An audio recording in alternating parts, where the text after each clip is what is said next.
This is Autoline After Hours with John McElroy and Gary Vasilash, episode 567 for August 19th of 2021, transforming the Motor City into the arsenal of mobility. Watch Autoline After Hours live at Autoline.tv every Thursday at 3 p.m. Eastern Time. That's 12 p.m. Pacific. You can subscribe to this podcast for free by searching for Autoline in iTunes, Stitcher, or YouTube. Autoline After Hours is brought to you by Bridgestone Tires, solutions for your journey, and by Magna. Hey, Gary. John, how are you? I'm doing great, actually. How about yourself? I'm doing well. As some may remember, last week there was a little power issue here at the house. So Fingers are crossed that all is good. The internet is not going to go away, and that we'll be able to do a show without interruption. That's great. That's what we need. Absolutely. So this is something that happened in 1934. So that's a little outside of your sweet spot, since you know you're usually really good with the old ones and really good with the new ones. So this is sort of like splitting the difference a little bit. Okay, it could be an easy one though. So in 1934, on this day, a race was held for the first time. So what was the race? And you get bonus points if you can identify where it was held. And it was in the United States. Okay. And who the sponsor was. Whew. So it's not the Indy 500, because that ran way before that. It was not the Daytona 500, because NASCAR hadn't even been invented yet. 1934, you say? Correct. Wow. And the race and the sponsor. God, this is something I should know. I should know this, but I don't. Well, so you're going to have to tell us. Okay, you're going to feel much better about not knowing the answer to this question. It was the first soapbox derby. Huh. And Chevrolet sponsored it? Chevrolet sponsored it, and they sponsored it until 1972. So it was originally held in Dayton. Then they moved it to Akron. Right. And it was interesting that when they moved to Akron, so you think about this period, 1930, the mid 30s, and the Works Progress Administration was in effect, and they actually built the track. So the WPA built the track for the soapbox derby in Akron. Yeah. Chevrolet was a sponsor. If I remember right, there was some big scandal that, a bunch of dads got involved with their sons to make the soapbox derby, as probably wouldn't surprise you, but there was like some cheating. There was some like metal gate that would drop and then the cars would roll down. Well, somebody had put like a bunch of magnets or something like that in the nose of the car. So when the gate pulled forward, it flung the car forward. Somehow, I mean, that's what I seem to remember. And there was all this scandal. And that's when Chevrolet said, forget about it. Well, never having participated in the soapbox derby, but when I was a Boy Scout, we had the Pinewood Derby. And let me tell you, everybody tried every trick in the book to make their cars go faster, hiding in weights and so on and so forth. I mean, but we were Boy Scouts. We were good. I just wanted to make that clear at this point. Well, reminds me of the old NASCAR adage. It ain't cheating if you don't get caught. That's right. Hey, let's bring in Stephanie Brinley from IHS Markit, who's joining us for today's discussion. Or maybe not. Oh, there she is. All right. We got the internet connection. Good. There you go. Yeah, apparently I might be inheriting your power problems, Gary. Yeah. Because my internet's being a little wonky today, but we'll do the best we can with it. Great. Yeah. Good deal. And hey, let's bring in our special guest, Trevor Pawl, the Chief Mobility Officer for the state of Michigan. Hello, Trevor. How you doing, John, Gary, Stephanie? What is this, episode number 570 something? Whatever I read, 560 something or other. Yeah, we've done well over 500 shows. And you've been on before, but you were here in the studio before we had to do everything virtually. I was a young gun. That was like my first interview in my current role. I was coming in scared. That's right. You guys put me to the test. That's right. And you survived, and that's why we have you back. Yeah. So it was like your first week on the job, right? Something like that. Yeah. Yeah. Uh-huh. So you came to become the chief mobility officer for the state, the first ever Yeah. chief mobility officer for the state, and you had been at Right. Planet M prior to that.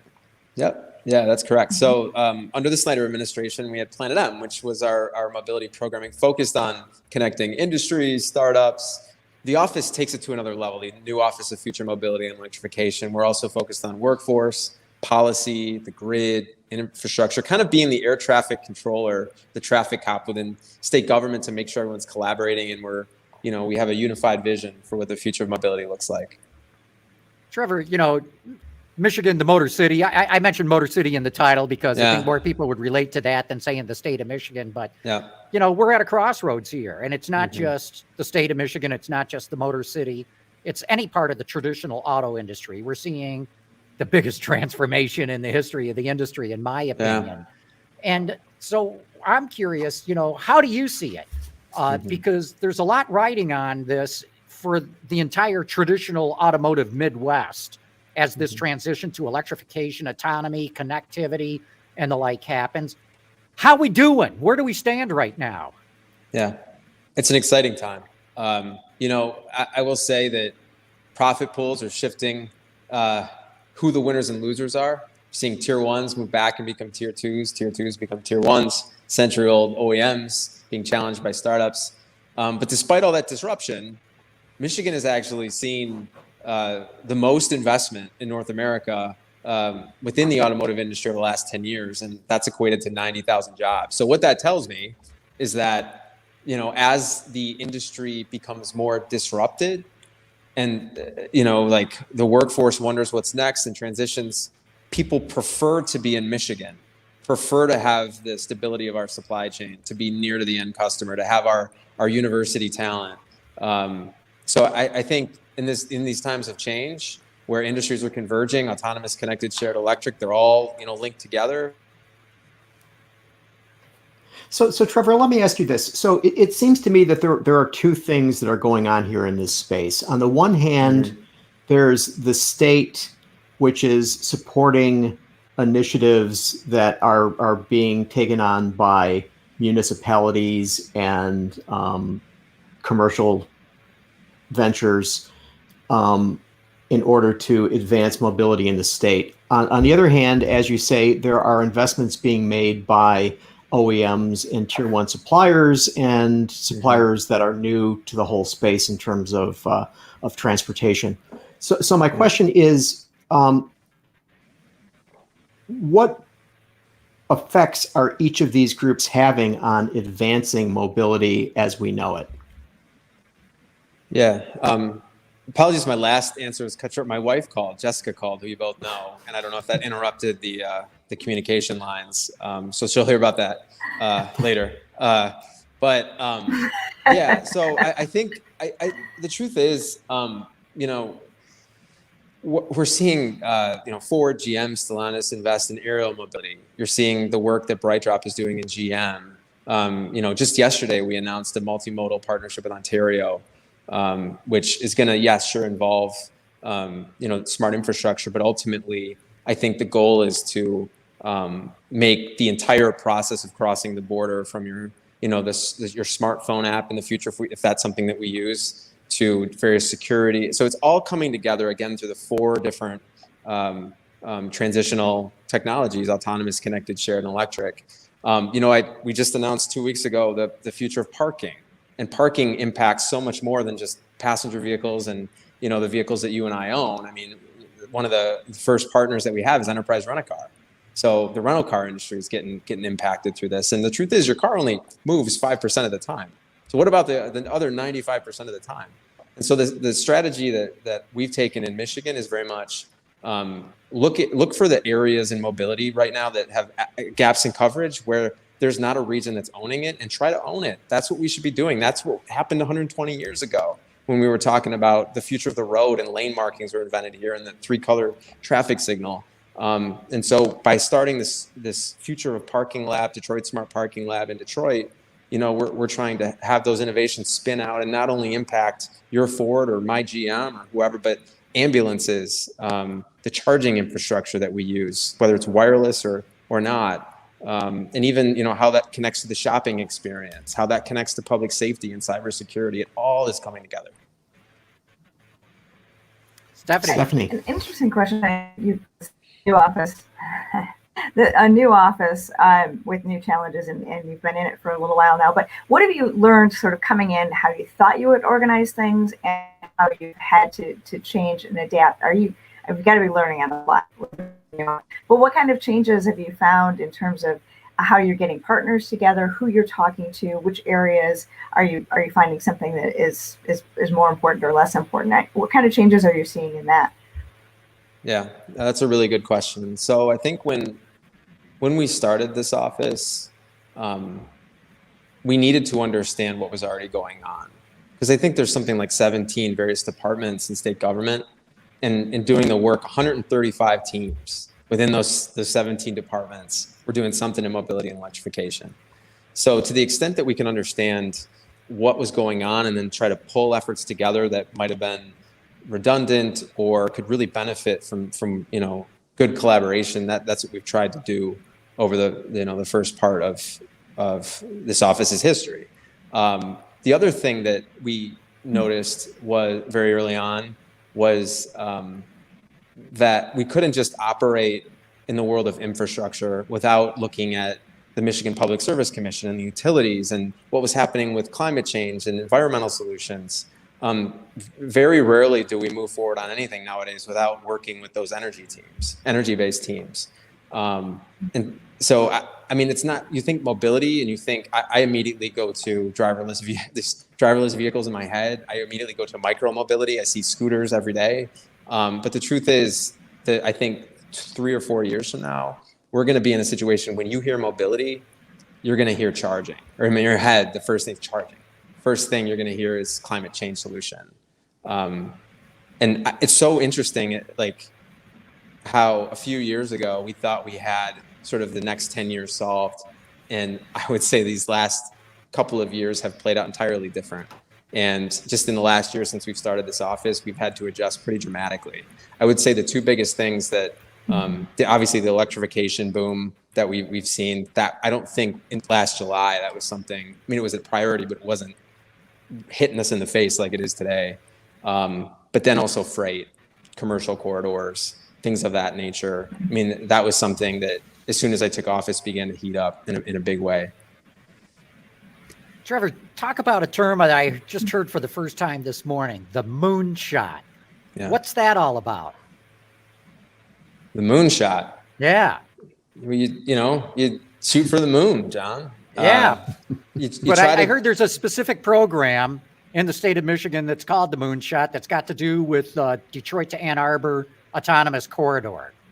Yeah. Well, for those that aren't familiar, so last August we announced the road of the future, basically. It was a 40-mile stretch, 64-kilometer stretch that's meant to be a driverless vehicle lane that would be operational for passenger vehicles, transit vehicles, not just technology for technology's sake, but having things like smart curbs, having things like digital infrastructure and operational infrastructure being consistent across communities. The future of highway patrol, things of that nature could be tested along this corridor while also impacting life in a positive way.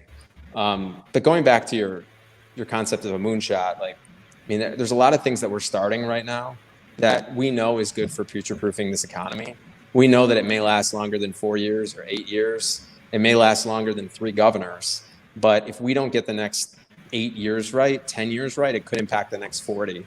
So, the moonshots that you're hearing about, it won't be the last moonshot you're hearing about, because we view these next, I would say, 12 months, 24 months as an opportunity to really set us up in the long term to hit sort of the lines of demarcation that I think you've seen IHS mention, CAR mention, which right now is 2030, and now we're beginning to talk about 2035, inching into 2040. So. Trevor, when we think about mobility, going back to that comment that you made in thinking about self-driving cars, one of the things that I think many of us think about is, the 4 of us getting into an autonomous vehicle of some sort or another. But What about, the issue of of seniors who don't drive, the disabled? I mean, what role does the state have in terms of providing them with the means of having transportation that may be autonomous? Yeah, sure. So there's a couple of things that we need to realize, that mobility is not just about being safer, greener, more productive. It's also about upholding a person's dignity. And I think autonomous shuttles can play a massive role in that.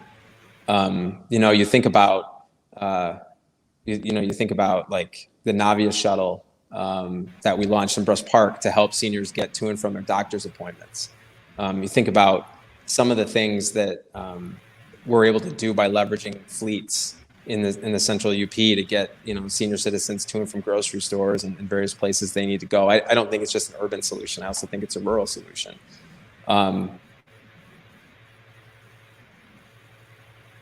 You guys, are you still there? Yeah. Okay. So there, you froze up momentarily. Yeah. All right. Sorry about that. I also think like the future of wearables is very much tied to senior care and paratransit. The future of wearables, I believe, is going to be the disappearance of them in places that are much more convenient and not things that need to be lugged around. And I think that's going to help the elderly community that we have. And frankly, to monitor your health, monitor your environment around you, it's going to become much more tuned over the next decade. And I think the state has a role to roll this new technology out equitably.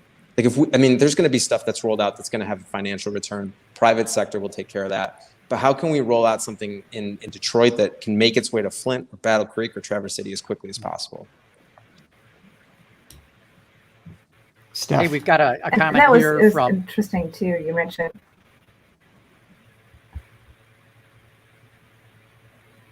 All right. Sorry, go ahead, Stephanie. Yeah, John. That's okay. You were saying, Trevor, that you see this as a rural solution as well as an urban solution. That sort of, I've always wondered when we talk about mobility and we talk about some of these shared services, when you've got areas where you've simply got fewer people to serve, like where's the transition and how do you support that when, for example, it sits maybe more often than is really vital? Well, it's a slower rollout. There are places in Michigan that if you were to introduce an Uber or Lyft service 10 years from now, it would be futuristic. So I think you can't just drop technology in a community. I think you have to listen to the needs of your customer. And in this case, in the rural communities, I think what they're looking for is access. So when you think about, access to healthcare, when you think about access to family members, friends and family members, what are some things that we can be doing? Number one, if everyone's going to be buying an electric vehicle, we need to reduce range anxiety. So when people want to visit Alpena, they don't have to worry about whether they can get home. And I think that in itself is a rural solution. I don't think, when you think about rural communities, I don't think autonomous. I think, okay, electrification is coming. We can't just electrify 75. Like we need to be doing much more than that. And we need to be educational around how to use a charger. Like at Car MBS, was it 2 weeks ago? They had to literally make a public service announcement before a panel. They say, hey, you need to move if you're in a charger spot, you need to move so other people can charge. This is just a whole new way of doing business. If you're moving around with a personal vehicle, that also needs to accompany the technology that we're rolling out. I got to give our viewers who are not familiar with Michigan a primer on what you just said. So think about the mitten of Michigan, and Alpena is up towards the top of the glove. So that's what Trevor was talking about, Alpena. When he was saying 75, he means the interstate, which would lead you from Detroit to Alpena. And when he was talking about Car MBS, that's the Center for Automotive Research Management Briefing Seminars, which happened. Stephanie spoke at it, Trevor spoke at it, John spoke at it. I didn't speak at it. Go figure. So that's the primer. So carry on. I forget how global your audience is. Trevor, we've got one of the things that I mentioned in the car that I've been kind of been on my mind. Go. I think Stephanie froze there. Trevor, I got a question that came in from a member of the audience. Rear wheel drive, please, one. He says, you've been talking about electrification. He says, I've been going to every EV charging station on Google Maps in the Detroit metro area, and most of them no longer exist or are frequently broken. I'd say that's worse than anything I've encountered, but that's a common problem, not just in Michigan. You go to a EV charging station and it's not working or they're full or whatever. We need more infrastructure in charging. I'm sure you agree to that. Yeah, 100%. I mean, we rolled out a couple of electric school buses. Just as something that I want to answer that question, but I think this is a good way to start it. We rolled out some electric school buses in Holland a few years back, and we thought it was the wave of the future. As given how much school buses pollute, and the truth is the drivers didn't want to drive them because they didn't know when they were going to stop. Like they didn't know, and then frankly the maintenance people didn't know how to work on them. So we rolled out these school buses, and it was great announcement, but then the back end of it was very much a learning experience for us. And since then, I mean, we've tacked on way more education. I think the next level of that is creating an EV-ready communities playbook that doesn't just serve your municipalities from Westland to Wyoming to, I'm trying to think of another city, Monroe, but then also can serve campuses, can serve small business owners. SEMCOG is really leading the thinking around this. There are groups, like this isn't something I think, needs to be solely done by the state because it's moving too fast for us to continue to rewrite that playbook. But our goal right now is to bring together the right folks, the right coalitions, the right partners in the state, and begin to get this educational aspect of electrification out. When I say electrification playbook, or when I think about like what would be in there, it'd be like how to maintain a charger along a side street that isn't used as much, how to be consistent in your communication out to your customers, and doing that in lockstep with the automakers. It's all of that. So it's something that we're definitely mindful of, and to the person that asked the question, we're working on it. Trevor, that dovetails in too with I'm not sure if I froze up again. The idea that when we're driving around and we see a gas station in the signs, I would notice the price for the gas is 10 feet tall. You can see it from wherever. But you go to an EV charging station and it's not at all intuitive how much you're going to have to pay. You can't find the thing. And so is there something in all this playbook sort of conversation? Are we getting to a point where somebody's saying, hey, wait a second. It's really simple. We need to make sure that the charging information is consistent regardless of the brand, so that the consumer can very transparently see what are they going to pay, what kind of charger it is. As you know, there's different levels of chargers. They don't all work the same, and make it a lot easier. That could address some of it feels like it's a gaping hole in trying to address some of the consumer education and some of the anxiety. It's just, even if not all chargers are the same, make it so that the information is really, really apparent, not in an app, but on the machine that you have to. Yeah, signage would have to be covered. Where to place on a lot would have to be covered.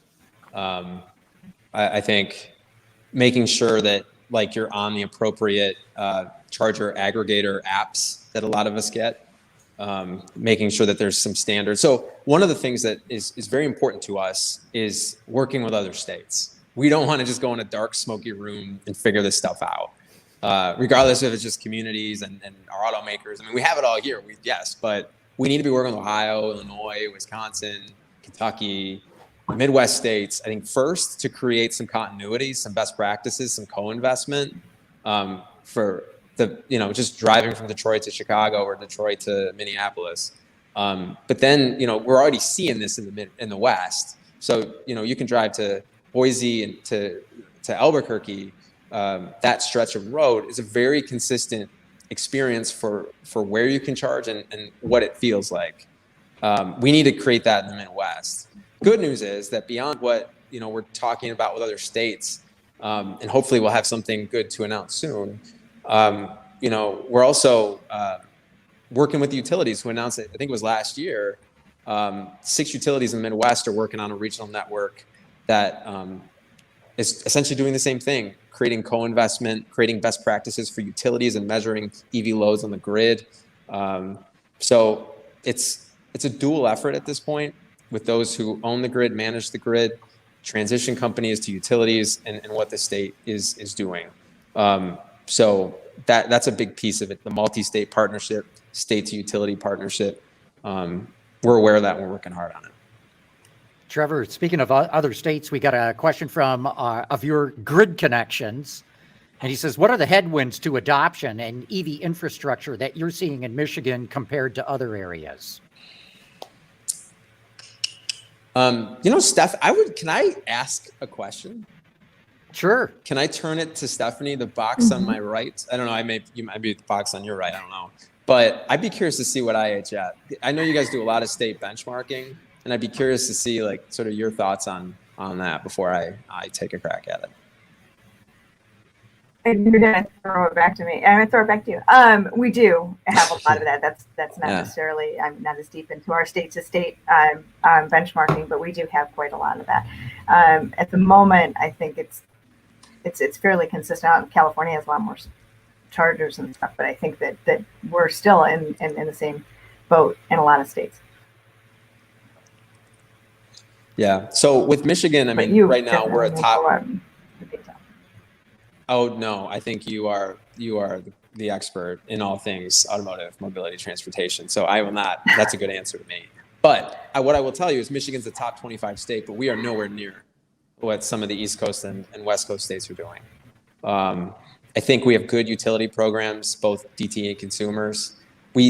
Frankly, where we fall short is I think we need more grant programs for some of the vulnerable communities. We need to help our dealers get ready to service EVs. We need to help sort of we mentioned the rural component. We need to help people understand the insurance component of owning EVs. Granted, it's the lowest cost to own. I mean, you look at the F-150 Lightning, I think it's the lowest cost to own pickup truck that Ford's ever created. I can't say that for all the models that are going to be rolled out, but it's not going to be the lowest cost to own if there's all these other ancillary costs that go into owning this, a vehicle. Is there a solar component? Like there are all these different things that I think Michigan, and we're thinking about it, Michigan can do a better job of for creating programs around or following some of the great programs that are happening around the country. We don't need to create everything. What we do, it doesn't always have to be all original content. I mean, we can look at what other states are doing right and go from there. Trevor, you're talking about much of this as though it's fait accompli, that will be electrified, will be automated, will be able to transport people. But we need a lot of development, and a lot of the development work seems to me is still going on somewhere that isn't Michigan. How are you going to attract people to want to come to the state of Michigan to do the work, the development work that's needed? Mm-hmm. Yeah, so we're switching back over to industry. I think that you ask a really poignant question. How do we transition the workforce? I saw some research, I think it was through the Center for Automotive Research, that I think 300 companies, mostly in the Detroit Tri-County area, are going to be impacted by the transition from internal combustion engine vehicles to battery electric, and 60% in a negative way. That's 45,000 workers in doing the math. So I think the first aspect of this is making sure that we have a strong, healthy workforce that's transitioned. And, we've already set ourselves up actually quite nicely. Granted, I mean, battery plants are popping up left and right, and we're competing for those. And I believe we're going to get one soon, hopefully. I'm confident. But, I mean, you look at what the Detroit 3 is doing. I mean, we're expected as a state to produce over 50% of their North American EVs over the next 7 years. And half our plants are already transitioned to battery electric. And so when batteries need to be close to their assembly. And so if we're already having an assembly lead here, we have a chance to set national standards and be aggressive in sort of going after these different opportunities. But the key is to creating the environment. So it's important that we have sites ready, which, MEDC and the Michigan Economic Development Corporation and our Department of Labor and economic opportunity we're laser focused on. And we need to make sure that our community colleges are also prepared, not only for electrification, but for fuel cell, carbon capture. I think there's a whole world we can unlock as far as carbon capture. If you think about like the ability to create new revenue channels for, let's say, fleet operators that can capture their carbon, or where do you drop off the carbon? Could a gas station have a whole new revenue channel with a carbon drop-off station? So I kind of took your question a different direction, but I think workforce is a big piece of it.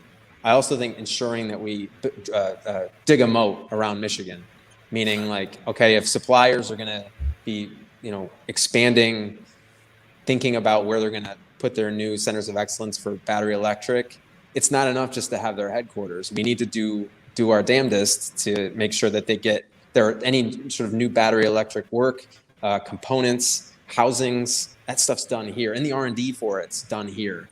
And that's priority number one, I think, for our governors, making sure we're good stewards to the companies that are already here.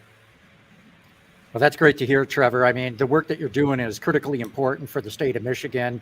And as I said at the top of this segment, the traditional Midwest manufacturing center needs all this to happen. Mm-hmm. So thanks so much for coming on the show today and giving us a good update of where you stand with this development. Thank you for having me. This is great. Good to see you again, Trevor. All right. Take care, guys. Take care. Okay. We're going to take a quick commercial break. We're going to be coming back to talk about all kinds of things going on in the automotive industry.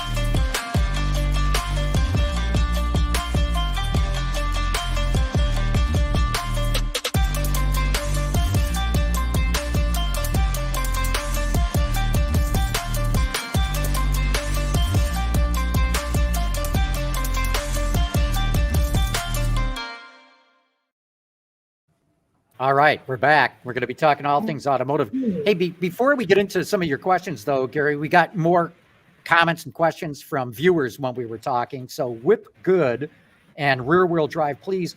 They're very concerned about cold weather and electric cars. Whip Good says, how much does a sub-zero day zap from a normal battery's capacity? And Rear Wheel Drive says, he'd like to be able to make it from Detroit to Traverse City without stopping 4 times to charge in early February when it's freezing cold. And Steph, what do you think? I mean, cold weather definitely impacts the range of batteries. I know the automakers are all working on that. And maybe EVs are not for people who want to take long distances, only for those who are going to have a commute within their battery's capacity. I think that is a really big concern right now. Cold weather is an issue. If you think about it too, when we talk EVs and what it's going to be and what's going to be in 2035 and 2040, sometimes we need to kind of not think about the car that's right in front of us, but what they're developing to go forward, how they're going to look at some of those challenges. And to the point that maybe it's just not the best solution for everything, it's not the best solution for everything. And right, at least right now, you've got a lot of options. And you can build into it when we get to a point where we have a more robust infrastructure in 2030 and 2040, and you can build into it, then maybe that can kind of address some of the cold weather. There's still a lot of technology to go. I mean, we're with some of the latest EPA announcements, our forecast is for U.S. sales EVs to be about 32% of the market in 2030, which is a big jump from where it is today, but it still means there's a whole slew of vehicles out there that aren't electric. So right now we have choice. Right now, yes, it's not necessarily the best solution if you're on a routine basis taking these long trips, but that doesn't mean that there's not space for this to move forward. And I think when we think about it, coming around to the conclusion, we really want to think about what things are going to be tomorrow in terms of whether that's possible. If you're going to buy a car today, if you go and you're driving 300 miles in a day, it's maybe not going to make you the happiest, really. Hey, Steph, you're really breaking up. Carmen in the control room suggests maybe you should just turn off your camera and see if that stops your audio from breaking up. Just did. I just did. Okay, yeah, that Does sounds that help? better. I've just turned my camera off. So. Yeah, no, that does sound better. So, Gary, I know you've got a number of questions you want us to get into. Well, so one of the things that happened this week was the National Highway Traffic Safety Administration opened up an investigation into Tesla. And when you look at why they're investigating Tesla, this is pretty scary. That they identified 11 crashes since 2018 in which Teslas on autopilot hit vehicles at scenes where first responders were on site. Okay, they were using flashing lights, they're using flares, they're using illuminated arrows, cones, what have you. And so this isn't necessarily one of these situations where you say, oh, somebody had an accident because they were eating a corn dog and they're sitting in the backseat of their car and wham, they hit something. And what's sort of interesting is that the National Transportation Safety Board, which we're most familiar with when there are airplane accidents, had actually done an investigation of Tesla as well. And they chimed in. It's like, NHTSA is well overdue in terms of looking at this. In addition to which, two Democratic senators, Richard Blumenthal and Ed Markey, have come out and they want the Federal Trade Commission to look at Tesla because they're saying that claims regarding autopilot are far in excess of what it can do. So I put it to both you and Stephanie, are we finally going to see Tesla having to answer for its so-called full self-driving capability, which is not the case? And when NHTSA made its statement, it said, NHTSA reminds the public that no commercially available motor vehicles today are capable of driving themselves. None. Okay. Yeah. So what's going to happen here? Anything? Oh yeah, no, I think it's going to happen. People are getting killed, so there's a big issue in that, and accidents are happening. That happens with all automakers, not just with Tesla.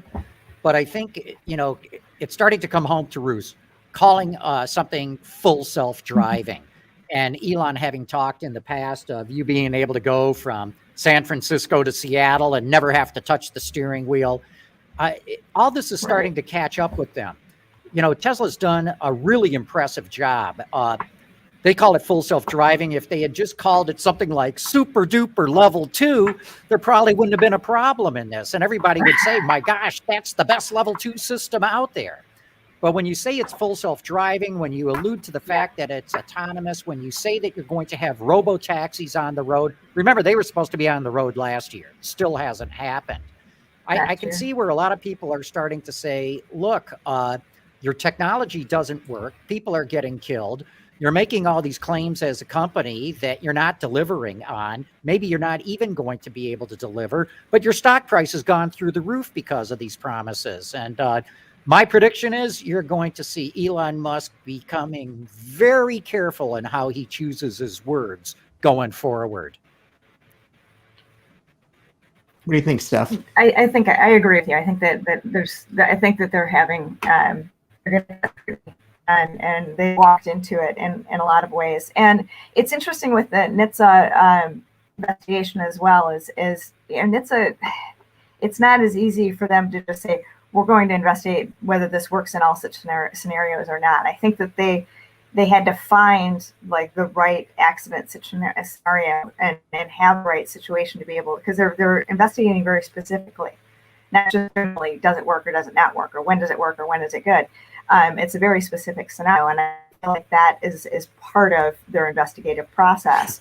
But the investigation, in order to have that happen, the investigation stuff is looking at every vehicle that they have sold in the United States since 2014. So that's 765,000 vehicles. So the specificity is pretty broad. Right. But the specificity is in the vehicle action. It's all the vehicles, but it's a specific behavior. It's what does it do when it comes up to a first responder situation. It's not what does it do when it comes up to any light. So it's a very specific accident scenario that they're looking into right now. And up until now, Tesla has said, well, but this is safer than a human is. And I think that's maybe not going to end up being quite the defense that they want it to be, because NHTSA isn't going to look at it and say, well, you know, it kills people in some situations, but in other situations it works good, and we're fine with that. I think there's going to be some scrutiny. And to your point, it's not necessarily that it's a bad system. It's a good level 2 system, but the disconnect is what the Tesla is sort of can do, and how people have treated it as a result. You know, I'm reading Tim Higgins' book all about Tesla right now. The name of the book is Power Play. And one of the things that comes through is how behind the scenes reigns total chaos. And the image that they present to the public looks quite pristine. But, you know, the mad scrambles that they went through to get the Roadster into production, and then the Model S, and then the Model X almost killed the company, and then Model 3. So, you know, we're starting to learn that Elon Musk has done a great job of presenting a brilliant future, whereas behind the scenes, there's a tremendous amount of chaos going on. And that's what I think is starting to catch up with the company right now. You know, the FTC probe, the NHTSA probe, and the like. And that's why I think Elon Musk is going to have to be a lot more careful in how he presents what the company is doing and what it thinks it can achieve. Okay, but does it go beyond that, John? Okay, so as is well documented, Elon has poo-pooed LiDAR. Okay, now Tesla has decided that we really don't need radar either. Well, does it depend on cameras and on AI that they'll be the solution? Okay, now they're the only ones who are not talking about, you know, sensor fusion. Every other auto company is saying, you know what, the more sensors, the better. Ironically enough, today is AI day at Tesla, by the way. They're going to try to hire more people to help them with their machine learning operations, that they think that, you know, if you can teach this thing well enough, it will be able to identify everything with a camera, because after all, you know, humans just use eyeballs, which is basically, you know, the camera, as it were. But I mean, do you think that they're going to have to say, well, maybe we need more, maybe we need to put in some LiDAR systems, maybe we need thermal imaging, maybe we need radar? Is it just going to be a public facing, oh, we're not going to be so brazen and bold in our claims, or are they actually going to fix this? Well, look, That's a good question. Yeah, it is a good question. So, look, the price of radar and LiDAR is coming down fast, real fast. And, you know, it's all about data collection and monetization, right? I mean, that's the future of the industry, or future new revenue stream for the industry. Cameras capture a given amount of data. LiDAR captures other data. Radar captures other data. I mean, if you're after data, you would think that you would want all three systems operating for you. The other thing too, Gary, going back to what you said earlier of the accidents at accident scenes, Tesla's crashing into emergency responder vehicles.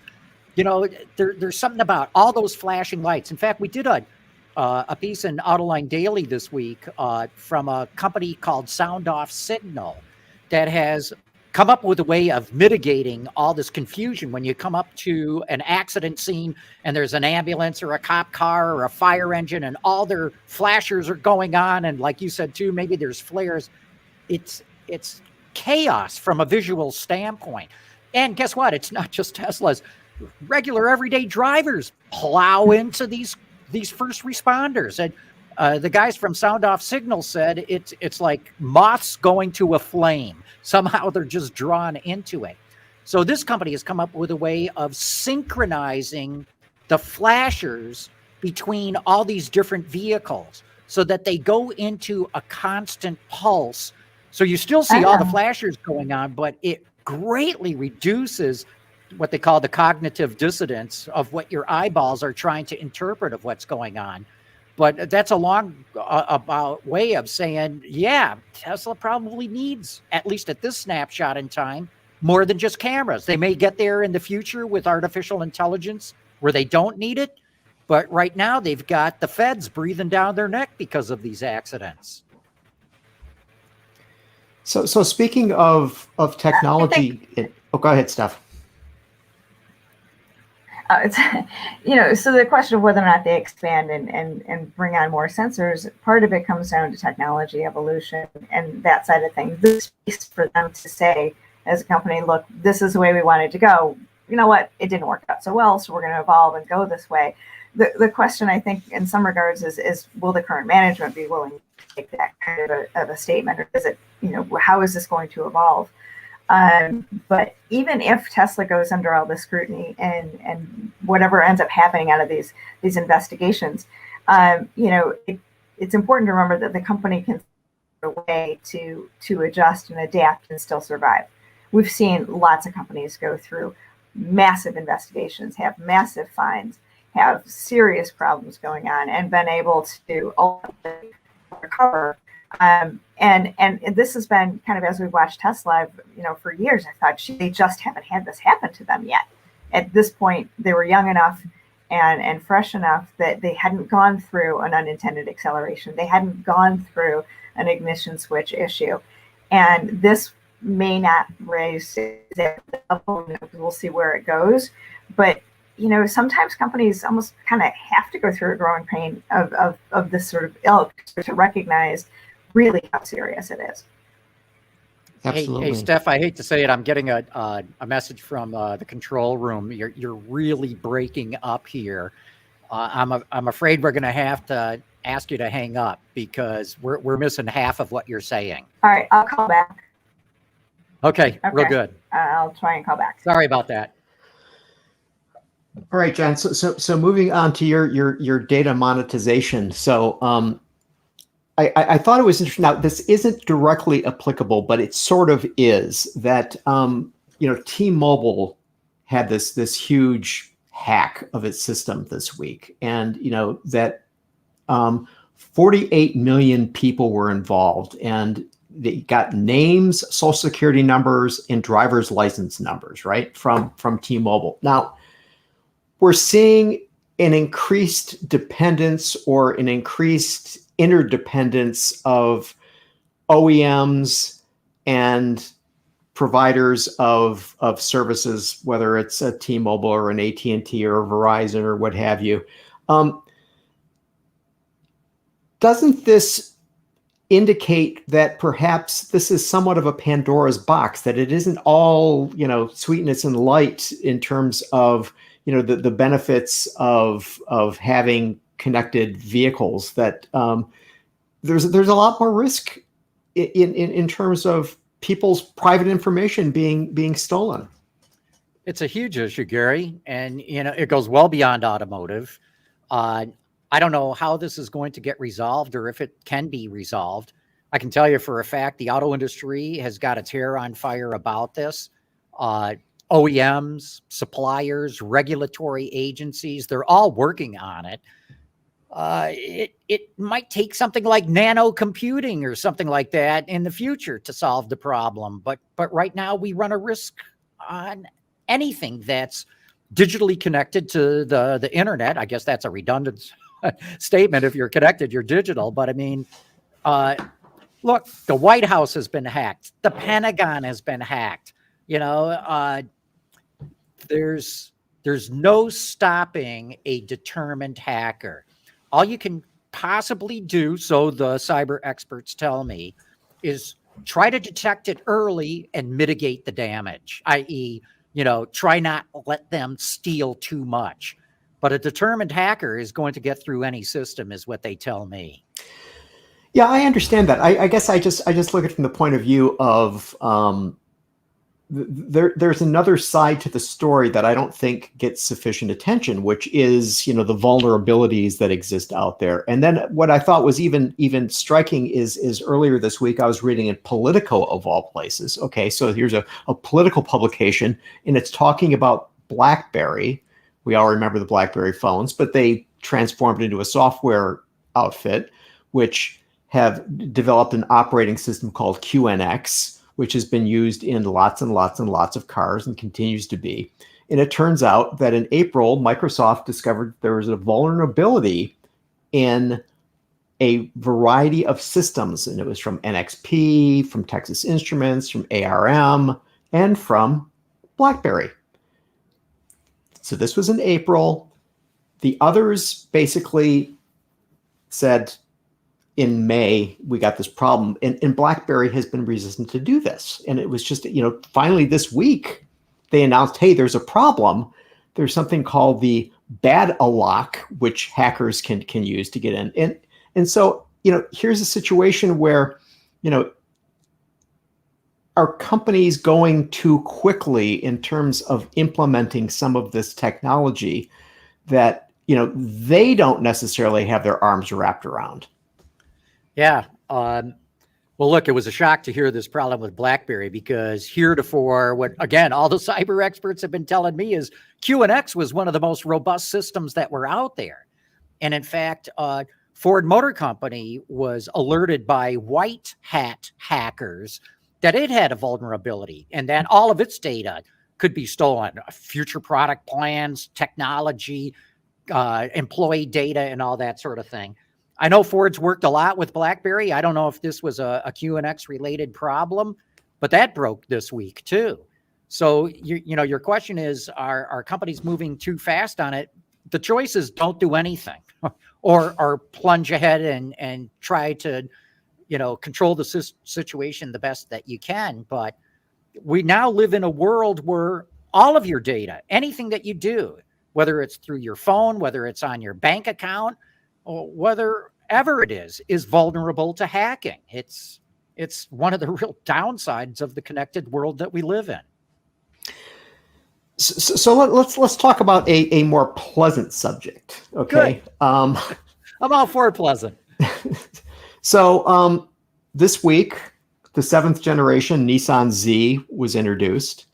There's the new Toyota GR86, little sports coupe. You've had the opportunity to drive it. I none of us have driven the Z yet. You've driven the 86. What did you think about it? And does this indicate that OEMs are paying attention to a price affordable performance vehicle that maybe it'll be niche market, but it's still there that people can actually get? Yeah, look, I like the 86. I mean, bottom line is this is a fun car to drive. The first version, which came out like 6-7 years ago, was fun at the track. It was not that fun on the road. It was there was a lot of NVH. There was a lot of engine noise. It was kind of a harsh vehicle. This new one is improved in every single way, and it's a blast at the track. Toyota launched it for the U.S. market at the Monticello racetrack in New York. It's privately owned track. I had a riot driving this thing. I mean, you can go through the course in nice fluidic movements. You can, carve beautiful apexes and the like, or you can put this thing right on the ragged edge. I mean, you can stomp down, get the rear end to come out, counter steer into it, drift your way through turns. So I like this dual personality of it, whereas if you drive it in a nice, calm, cool, and collected way, it's very rewarding. But if you want to let it hang out, you can do that with this car. And to your point, probably around $30,000 with destination charges for a base price. That's considered a bargain these days. Still too expensive in my mind to call it a bargain, but compared to just about anything else, it is a bargain. So, do you think this is a deliberate move on behalf of companies like Toyota and Nissan to address a younger driving cohort who otherwise would have to buy used cars to get them into cars like the 86, cars like the Z. So they'll see, the enthusiasm that they can achieve at a comparatively low price point. I would agree with all that. I think there's a little bit more to it when it comes to the 86, because as you know, this is a shared program with Subaru. It sells the BRZ. That's their version of the car. It's powered by a Subaru engine. Subaru makes both the Toyota and the Subaru versions of it. Subaru is a dinky little company. I mean, it does tremendously here in the United States. This is its biggest market by far. It doesn't do a whole lot in Europe, not even in Japan. And so there's a real question mark. How is Subaru going to survive? So Toyota bought a chunk of Subaru, and now they're doing joint programs. What I think what's going on is that the Japanese government, in this case, the Ministry of International Trade and Industry, went to Toyota and said, Toyota-san, you must help your little brothers. You must help out Subaru. You must help out Mazda. You must do joint programs with them, because that's the only way that Subaru and Mazda can afford to do any of these things, is split the cost with Toyota. And so I think they got together, Subaru and Toyota in this case, figured out, all the points that you were making. How do we bring in younger buyers? How do we bring street cred to the brand? And they figured out, let's do this sports car together. And that's what we have. I'm really curious as to whether they're going to make any money on this car whatsoever, even splitting the cost, because the volume is so low. Right. That's a big challenge. And to be fair, Toyota also is working with BMW on the Supra. So, it's not all these needy little Japanese companies that they're working with in terms of creating sports cars. All right. So you mentioned price. You mentioned companies making money. Kelley Blue Book came out this week and said that the average transaction price for a new automobile in July 2021 hit a new record high in the US, $42,736. It's never been that high. Okay. So I begin to wonder, is it possible that people who are in the market now, people who are buying these vehicles at this, very high price, if they're going to be a situation where they're not going to be able to buy another car again for a very, very long time, and that the industry may find itself in sort of a sticky situation some years down the road when there's not all these people coming back because they're still paying off that 72-month loan. Yeah. And in fact, to add to that, AAA, the Automobile Club came out this week and said the average cost of owning a new car for a year is $10,000. Pre-COVID, it was $8,000. So it's jumped by $2,000 a year in less than 2 years' time. And I think you're right, Gary. I think there is going to be a problem that, as the average car today in the United States is 11 and a half years old. You raise the price and make it a bigger stretch financially, people, they're just going to hold on to those cars even longer than they do right now. And that could come back to bite the industry down the road. So here's a question, and this sort of brings us all the way back to the beginning of the show with Trevor Pawl when we were talking about electric vehicles. Is it possible that perhaps what the OEMs are doing is saying, you know what, if we have a completely different value proposition, if we have a completely different product, that there will be a greater incentive for people to come back into the market to replace a vehicle that has an internal combustion engine with an EV. Okay. The same way that somebody who had, let's say, an old BlackBerry phone that had the keyboard on it would say, you know what, I want to get an iPhone, no keyboard. That's cool. Yeah. Yeah, I think that could absolutely happen. Probably in the latter part of this decade as the cost of batteries come down. But it's going to be, at some point, the automakers are going to be able to legitimately say, if you buy an electric car, you're going to save $1,000 a year over an internal combustion engine. gasoline is way more expensive than electricity. You're not going to need oil changes. You're not going to need tune-ups. Your brakes are going to last longer, blah, blah, blah, blah, blah. So buy an electric and save money. And that could be the kind of argument that gets people to go, I like the idea of saving $1,000 a year. Yeah, especially since they've been paying that big note for whatever it is that they purchased for $42,700. Yeah. All right, that's all I got, and we're at the very top of the hour. So, well, Gary, it's always a pleasure, and we'll do it again next week. We will. And I want to thank everybody who tuned into today's show. Thanks. Autoline After Hours is brought to you by Bridgestone Tires, solutions for your journey, and by Magna. Visit our website, Autoline.tv, where you can watch us live Thursday afternoons. Get your daily fix with Autoline Daily and in-depth analysis and interviews with Autoline This Week. There's all that and much more at Autoline.tv.